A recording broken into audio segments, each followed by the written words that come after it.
Other achievements, of course, are well known. For example, the Kosuge ship repair dock. Here again, we see a Glover connection, in that it wasn't the foreigners who made all the arrangements and then built the dock and then sold it to the Japanese. It was Thomas Glover joining with samurai of the Satsuma clan, present-day Kagoshima prefecture, many of whom he had assisted in studying in Great Britain. He joined with them and launched this project. He would provide the equipment. He would provide the expertise in the form of experts from Great Britain. The Japanese side would provide the land, would provide the labor and all the other sort of financial necessities. And so it was a case of the three-legged race, maybe you could say. Thomas Glover and his Japanese colleagues joining together to launch this project beyond the barrier of Japanese and British. Here is a ship that was pulled up into the ship repair dock. This was, of course, the beginning of the Japanese shipbuilding industry, and later the Mitsubishi shipyard would be built on the other side of the harbor. But it was Thomas Glover cooperating with his Japanese colleagues that made this possible. Today, the site has been preserved. It's now a National Historic Site. The original boilers and all the other equipment that were made here in Aberdeen by Hull Russell and Company are intact. The old building, which was made from the first red bricks baked in Japan, is also intact. A very important, often neglected site as far as tourism is concerned. But the beginning of the Japanese shipbuilding industry, the beginnings of Japan as a modern international maritime country, can be traced back here and can be traced back to the relationships that Thomas Glover struck up with his Japanese colleagues. This is an illustration from the Illustrated London News in 1855. This was a report on the visit of Admiral Stirling to Nagasaki and the first negotiations for a British-Japanese treaty. As you can see, the Nagasaki harbor, there are a few mistakes in the words, but a remarkably accurate depiction of the harbor. The city with Dejima in the background, the boats blocking the harbor to prevent illegal incursions. The 4 British warships docked in the outside of the harbor and conducted negotiations over a period of about 1 month. And finally, in October of 1854, the first treaty was formed. I brought this just to show you that the word coal, right from the very first visit of the British to Nagasaki, the fact that coal mining or coal existed on the island of Takashima had been noted. Later, when Nagasaki was opened, and the British consul, for example, tried to negotiate with his Japanese counterparts, but the Japanese side refused to cooperate in any idea about coal mining because this island of Takashima belonged to the Saga clan, which was completely out of the jurisdiction of the Nagasaki authorities.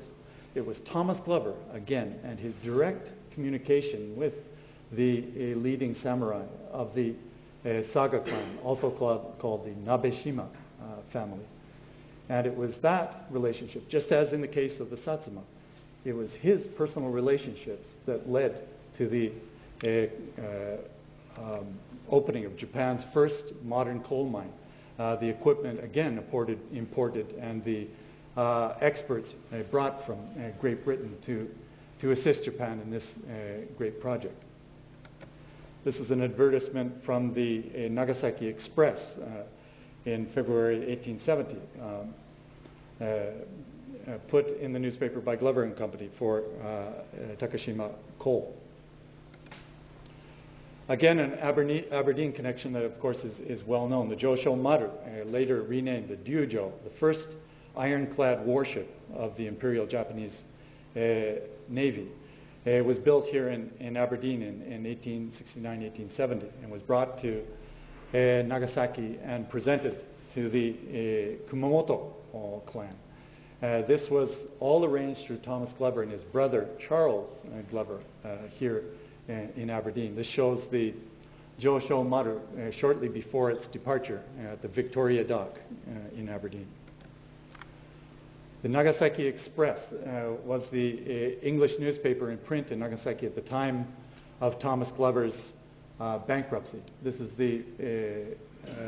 the British consulate notification about the liquidation of Glover and Company. The main cause was that very ship, the Josho Maru, and a loan that Thomas Glover had taken out with the City of Glasgow Bank, and which he was unable to repay. And Jardine Matheson rescinded their cooperation. He was left with no choice but bankruptcy. But again, it was not because he'd failed in some business activity. It was the fact that he didn't put sufficient emphasis, $30,000 at the time, which was a huge sum of money. And this same record, which is in the National Archives at Kew, in 1873, half of this sum was owed to his brother Charles here in Aberdeen, which again shows the very close relationship, perhaps not sufficiently demonstrated, between Thomas Glover and his brother Charles. The liquidation of the company and all of the organization, arrangement of all of the creditors and everything took a period of approximately 6 or 7 years to settle.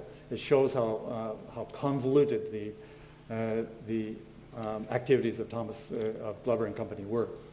I would like to just mention a few of the activities of Thomas Glover after the bankruptcy. His activities as a consultant to Mitsubishi are, of course, famous and will be discussed in detail by my kind colleague, Mr. Kusuno, so I'll abbreviate that. The Osaka Mint, the Japan Brewery Company, and one activity that until now I think is not known and which I would like to take this opportunity to tell you about. The Osaka Mint, of course, was the first mint in Japan. Thomas Glover was asked again, as always, to provide the equipment and the expertise, and he did this, obtaining the equipment through the Oriental Bank in Hong Kong. Unfortunately, the first ship sank in a storm, and the whole process had to be repeated.